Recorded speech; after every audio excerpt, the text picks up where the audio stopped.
bonjour. Merci d'avoir accepté notre demande d'interview. Merci pour votre invitation. Vous êtes membre du Parti Les Républicains, Oui. originaire de Calais. Vous êtes la directrice de cabinet adjointe de Natacha Bouchard depuis juin 2015. Vous êtes également conseillère régionale Hauts-de-France depuis 2015 également, déléguée à l'économie et à la solidarité. Un conseil régional dont vous êtes la Benjamine, à seulement 23 ans. Quel honneur. Tout à fait, oui, c'est un honneur d'être la Benjamine de la région, bien sûr. Mais surtout, en tout cas, c'est pour cette raison qu'on a voulu vous rencontrer aujourd'hui. Vous êtes candidate sur la liste LR dévoilée le 16 mars dernier pour les élections européennes du 26 mai prochain. Une liste menée par François-Xavier Bellamy et sur laquelle vous ne figurez pas, non pas à la 23e place, mais à la 24e place. Ma première question est assez simple. Pourquoi avoir choisi de candidater, d'être présente sur cette liste ? J'ai choisi d'être présente sur cette liste pour une raison très simple. C'est que vous l'avez dit dans votre présentation, je suis originaire d'un territoire qui est le Calaisis. Je vis toujours à Calais puisque j'y travaille. Je suis directrice de cabinet adjointe de Natacha Bouchard. Et par conséquent, le territoire du Calaisis est au cœur de la campagne européenne. Pourquoi ? Pour une raison très simple, parce qu'il concentre de nombreux sujets. Je prends par exemple la question migratoire. L'actualité a démontré malheureusement à de multiples reprises que le territoire était, je dirais, l'illustration de l'échec de l'Union européenne sur la question migratoire. C'est un premier sujet. Le deuxième sujet, et l'actualité encore récente, chaude, je dirais, le prouve encore, c'est la question du Brexit, où bien sûr Calais, avec son port, qui est le deuxième port européen de voyageurs, et le tunnel sous la Manche, est bien entendu concerné par cette question, avec notamment l'incertitude qui pèse aujourd'hui sur les modalités de renforcement des contrôles et l'impact que ceci aurait sur la fluidité du trafic. Donc voilà pourquoi j'ai souhaité être sur cette liste, pour porter les sujets de mon territoire et défendre les intérêts économiques et ceux de ses habitants. Vous parlez souvent justement d'immigration. Quelle est votre position sur cette question ? On entend souvent Laurent Wauquiez, président des Républicains, sur cette question. Il veut vraiment renforcer les frontières européennes. Quelle est votre position là-dessus ? Ma position, c'est qu'aujourd'hui, l'Europe a été incapable d'avoir une stratégie commune. On a par exemple la PAC, la politique agricole commune, qui permet aux États membres, donc aux 28 encore pour l'instant et 27 très prochainement, d'avoir une stratégie commune qui permet à nos agriculteurs d'en bénéficier. Et d'ailleurs, vous savez bien que la France est le premier bénéficiaire de la PAC. Même si elle a baissé récemment. Même si elle a baissé récemment, ce qu'on a déploré, et ce que Laurent Wauquiez a critiqué à plusieurs reprises, mais néanmoins nous demeurons toujours le premier bénéficiaire de la PAC. Aujourd'hui, on est incapable d'avoir une stratégie commune en matière d'immigration. Pourquoi ? Parce que les frontières ne sont pas suffisamment défendues. L'agence européenne Frontex a un budget qui représente à peine 3% du budget de l'Union européenne, quand on sait que le premier enjeu, le premier défi auquel nous devons répondre, c'est bien sûr la question des vagues migratoires successives qui déferlent sur l'Europe depuis plusieurs années. Et je pense que nous sommes vraiment au début de ce phénomène pour plusieurs raisons, pour des facteurs comme le réchauffement climatique, pour la croissance démographique du continent africain qui n'a de cesse de croître. Et toutes ces raisons nous font dire qu'on n'est qu'au début. Aujourd'hui, on plaide pour un renforcement de Frontex. Ça, c'est un premier sujet. Et deuxièmement, qu'est-ce qui fait que la France est le pays en Europe le plus attractif en termes d'immigration ? C'est tout simplement parce que nous proposons les prestations sociales et d'accueil des migrants qui sont les plus attractives. Ce que nous proposons au sein des Républicains, c'est une harmonisation des prestations en matière d'accueil et qu'on se mette d'accord aussi sur les critères du droit d'asile, puisqu'ils ne sont pas les mêmes. Il faut bien faire attention et faire la différence. Une refonte bien sûr. de l'accord de Dublin ? Une refonte des accords de Dublin, ça passe forcément par une harmonisation du droit d'asile, parce qu'aujourd'hui, sont reconnus demandeurs d'asile les réfugiés politiques, sauf qu'aujourd'hui, l'ensemble des membres de l'Union européenne n'ont pas la même liste des pays considérés ou dits en guerre. Donc ça pose un problème, parce que ceux que nous reconnaissons en France comme demandeurs d'asile ne sont pas forcément reconnus comme tels ailleurs ou inversement. Donc je pense que ça passe vraiment par une harmonisation des pratiques sur ce sujet pour aboutir à la construction d'une politique migratoire commune, comme nous le faisons sur le volet de l'agriculture. Vous souhaitez une véritable refonte de l'Europe et vous vous opposez à l'élargissement à de nouveaux pays membres. C'est exactement ça. C'est un point qui est vraiment clé dans notre programme et qui nous différencie notamment de la République En Marche, puisque M. Macron a appelé de ses vœux à plusieurs reprises un élargissement de l'Union européenne, et en plaidant notamment pour l'entrée de la Turquie et également un élargissement à l'Est. Nous, et la demande de Laurent Wauquiez, c'est tous les candidats de la liste Les Républicains signeront une charte dans laquelle ils s'engagent à voter contre l'élargissement de l'Union européenne à quelques pays que ce soit, et notamment la Turquie est un bon exemple, puisque faire entrer la Turquie dans l'Europe, c'est méconnaître totalement les enjeux aussi stratégiques que représente ce pays en matière d'immigration, premièrement, et deuxièmement, nous considérons aussi chez les Républicains que l'Europe est un socle de valeurs communes et partage une même histoire et une même culture et a des racines judéo-chrétiennes que ne partage pas un pays comme la Turquie, et nous sommes vraiment farouchement défenseurs de ce socle commun et de ses racines culturelles et historiques. Vous dites être opposé à Emmanuel Macron sur la question de l'élargissement à de nouveaux pays membres. Qu'en est-il de sa proposition de remettre à plat l'espace Schengen, une proposition qu'il a formulée dans sa lettre pour une renaissance de l'Union européenne? Déjà, il faut rendre à César ce qui appartient à César, comme on a coutume de le dire. La refonte de l'espace Schengen, c'est pas une proposition d'Emmanuel Macron, c'est une proposition de Nicolas Sarkozy, président de la République, qui avait d'ailleurs, que j'ai soutenu en 2012, que j'ai soutenu également dans le cadre de la primaire et que j'ai encore l'occasion de voir plusieurs fois par an, et c'est toujours un plaisir. Donc cette proposition de refonte de l'espace Schengen, Nicolas Sarkozy l'avait définie telle quelle, c'est la création dans ce qu'il avait appelé un Schengen 2 et menaçait la suspension de la France, de la participation de la France à l'espace Schengen s'il n'y avait pas un accord au niveau européen pour justement engager cette refonte de l'espace Schengen. Donc aujourd'hui, M. Macron ne fait rien d'autre que s'approprier la proposition qui était celle de Nicolas Sarkozy. Mais c'est pas très surprenant quand on voit aujourd'hui dans le cadre du grand débat qu'il s'approprie les propositions d'autres responsables politiques, notamment celle de Xavier Bertrand, président de la région Hauts-de-France. Je pense notamment à la prime d'activité pour les salariés, qui était une proposition du président Bertrand et qui a été reprise par Emmanuel Macron très récemment. Donc je partage la nécessité d'une refonte de Schengen, bien entendu, mais il ne faut pas nous vendre cette proposition comme étant l'alpha et l'oméga de la politique européenne d'En Marche, parce qu'elle n'est tout simplement pas la sienne. Et derrière ça, ce ne sont que des mots, mais dans les actes, on voit que tout ceci n'est pas concret, d'autant plus que c'est totalement contradictoire avec une volonté d'élargissement de l'Union, comme le proposent les candidats de la République En Marche. Pour revenir sur le grand débat, je fais un aparté. Qu'est-ce que vous pensez de ce grand débat d'Emmanuel Macron? On avait accueilli Victor Catto dans cette série d'émissions il y a quelques temps, qui nous disait que finalement c'était un petit peu de la propagande. Qu'est-ce que vous pensez, vous, de cet Emmanuel Macron qu'on voit débattre pendant des heures et parler pendant des heures sur les chaînes d'info? D'abord, je pense qu'il faut situer les choses dans leur contexte. La crise des Gilets jaunes, c'est avant tout l'expression d'un ras-le-bol social, d'un ras-le-bol fiscal, mais aussi d'un ras-le-bol démocratique, et plus précisément d'une volonté de démocratie plus large et de consultation plus assidue de la population, des citoyens. Malheureusement, la réponse apportée par le grand débat n'est pas la bonne, parce qu'on voit bien qu'il ne s'agit que d'un outil de communication du président de la République et bien sûr de sa majorité. Et on assiste à quoi? Le grand débat devait donner la parole aux Français, et on se retrouve avec des monologues de 7 heures, 8 heures, voire plus du président de la République, diffusés sur toutes les chaînes d'information en continu. Ça gêne absolument personne. Donc je mets de côté les questions de temps de parole sur lesquelles le CSA a été saisi par plusieurs parlementaires de ma famille politique. Mais aujourd'hui, il n'y a que le président qui parle.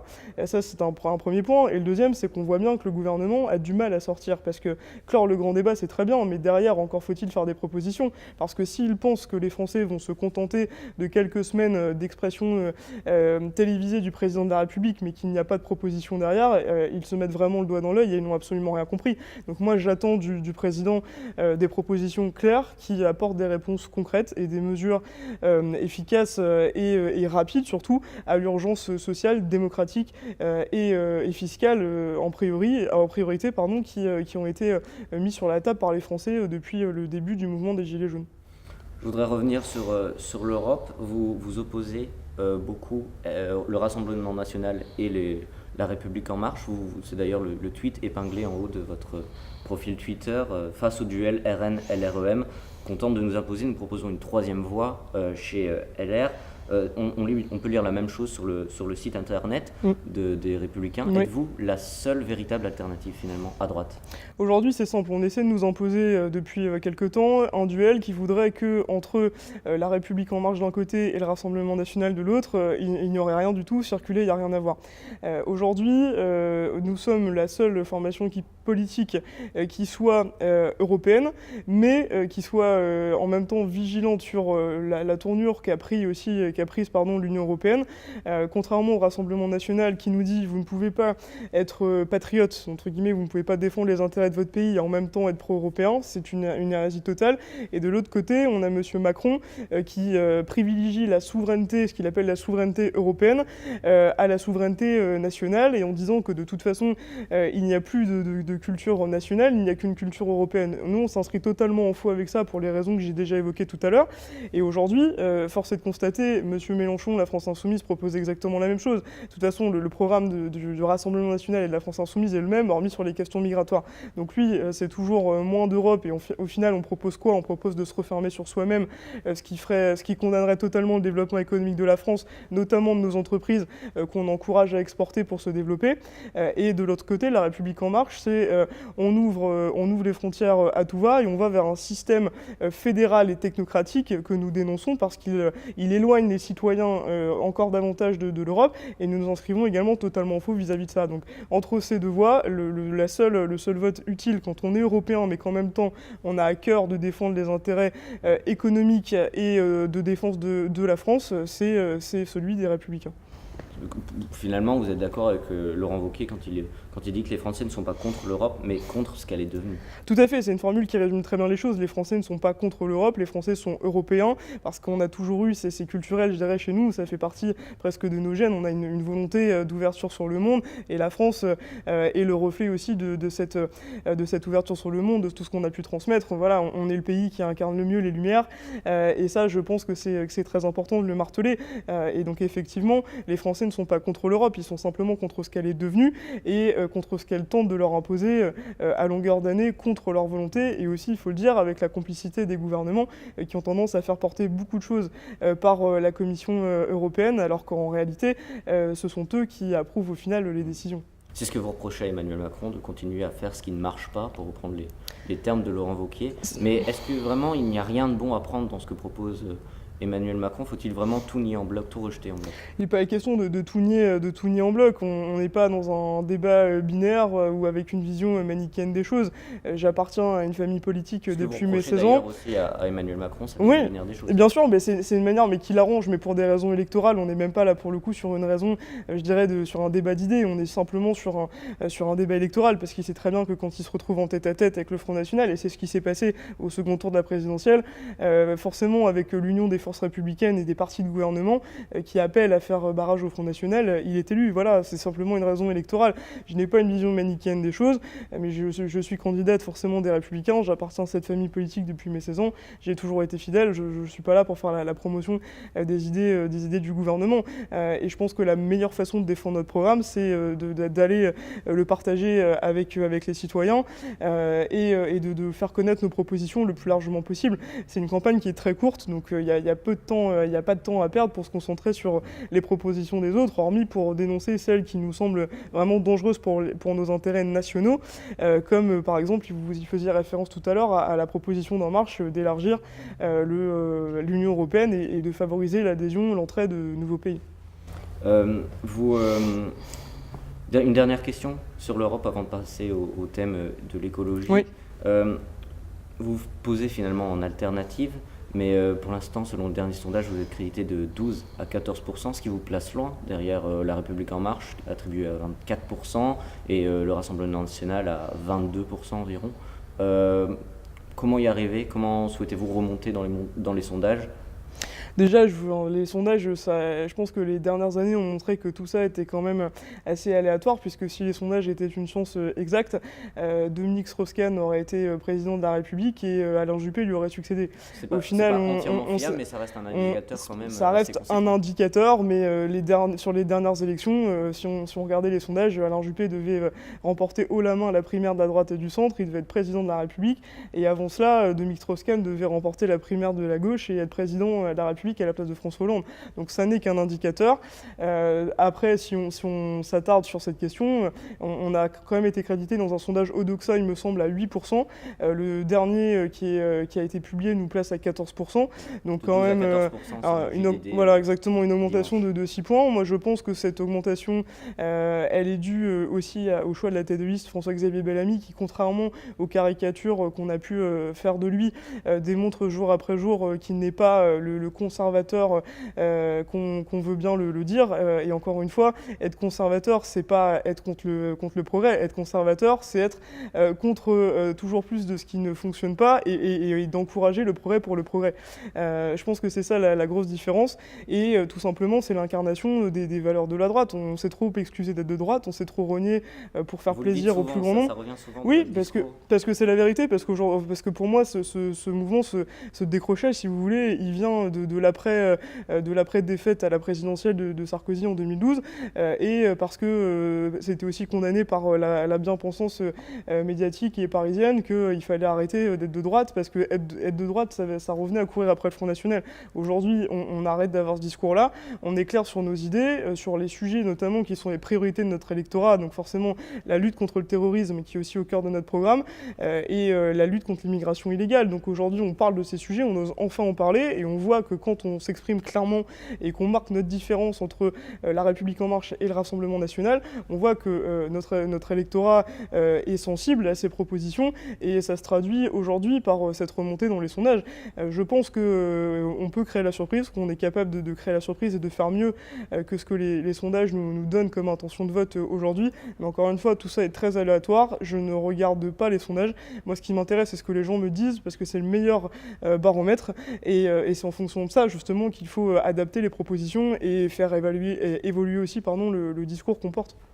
Je vous propose maintenant d'aborder la question de l'écologie, oui, qui devient de plus en plus prégnante dans notre société aujourd'hui. François-Xavier Bellamy était sur France Culture ce matin.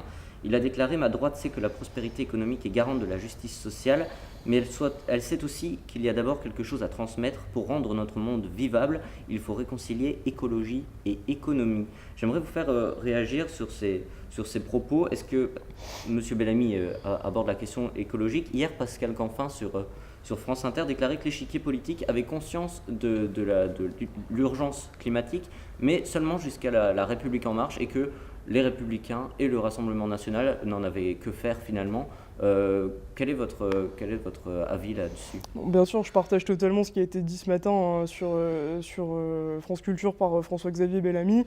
Après, dire que la prise de conscience sur les questions environnementales s'arrête à la République En Marche, je pense effectivement que la République En Marche n'avait pas forcément été englobée là-dedans, puisque sinon Nicolas Hulot, qui est quand même l'un des emblèmes de cette question et de l'engagement en faveur de l'écologie, n'aurait pas quitté son poste de ministre de l'Environnement numéro 3 du gouvernement. Donc je pense que ça, c'est quand même assez révélateur. On voit que de nombreuses personnalités actifs sur le terrain écologique ont quand même rejoint Emmanuel Macron. On pense à Nicolas Hulot, vous l'avez dit, mais également à Daniel Cohn-Bendit ou plus récemment encore Pascal Canfin. Oui, bon, au final, Cohn-Bendit il essaie d'exister dans le paysage médiatique depuis des années, c'est pas nouveau, on le connaît.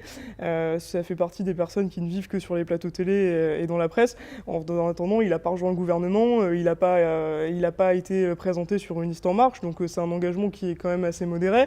Nicolas Hulot, je viens d'en parler, et Monsieur Canfin, je pense aussi que c'est encore une fois un atterrissage électoral, parce que ça se passait pas bien avec ses amis d'Europe Écologie Les Verts, donc il a trouvé une place à prendre chez En Marche, qui a besoin, je dirais, d'une caution environnementale. Donc voilà, moi j'ai pas plus de commentaires à faire là-dessus. Ce qui m'intéresse, c'est ce que dit très bien François-Xavier Bellamy, c'est effectivement réconcilier l'écologie avec l'économie, parce que depuis des années, la seule façon d'aborder la question environnementale en France, c'est par le biais d'une écologie punitive.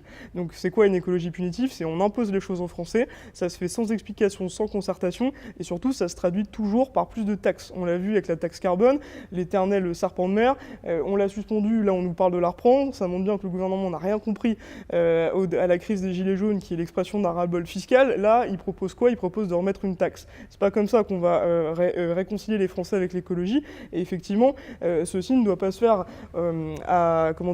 au détriment de nos entreprises, puisque nous avons besoin d'un développement industriel, d'un redéveloppement industriel fort dans notre pays pour créer de l'emploi. Et moi, je pense que la question de l'écologie, elle peut justement se traduire par la mise en place nécessaire pour créer évidemment un monde sain, le plus sain possible, qu'on transmettra à nos enfants. Mais je pense qu'il faut voir l'écologie avant tout comme un formidable vecteur de création d'emplois, puisqu'il y a énormément de choses à faire, par exemple en matière de recyclage, en matière aussi de nouveaux modes de transport, sur les bus hybrides, ce qui nous ramène aussi à la débat de la gratuité des transports pour privilégier le transport en commun, les transports en commun plutôt que la voiture personnelle. Je pense que c'est vraiment à travers ce prisme-là qu'il faut voir la question et pas la borner à un simple débat d'idéologues comme on le voit depuis des années et comme on est encore en train de le voir, notamment au sein de l'Europe Écologie Les Verts et au sein de La République En Marche. Donc effectivement, ne pas séparer l'économie, arrêter d'opposer l'économie à l'écologie, parce que je pense que la question environnementale peut devenir une forme d'activité économique en France, et en tout cas, c'est ce que j'appelle de mes voeux avec les Républicains. En parlant d'écologie et d'économie en même temps, j'aimerais vous poser une dernière question sur le canal Seine-Nord-Europe. Qu'en est-il? Où en est-on de... Alors, le canal Seine-Nord-Europe, vous savez bien que c'est un dossier qui est colossal en termes déjà d'investissement. C'est forcément une infrastructure qui est très attendue dans la région. Ça figurait dans le programme de Xavier Bertrand que j'ai défendu et que je défends encore bien évidemment à ses côtés. Là-dessus, à quoi on assiste aussi sur ce dossier? On assiste à l'État qui freine des quatre fers. Le président Bertrand a repris la main sur ce dossier et a demandé à l'État, qui l'a accepté de manière un peu contrainte, mais qui l'a fait quand même, de donner la main à la région sur ce dossier. Mais encore une fois, on n'est pas seul. Si l'État ne se mobilise pas, si l'État ne relance pas un plan d'investissement massif pour construire les grandes infrastructures de demain dans notre pays, évidemment, les choses seront beaucoup plus compliquées. Donc nous, on attend de l'État une participation financière et aussi qu'il passe... Le tweeté il y a quelques temps. Exactement.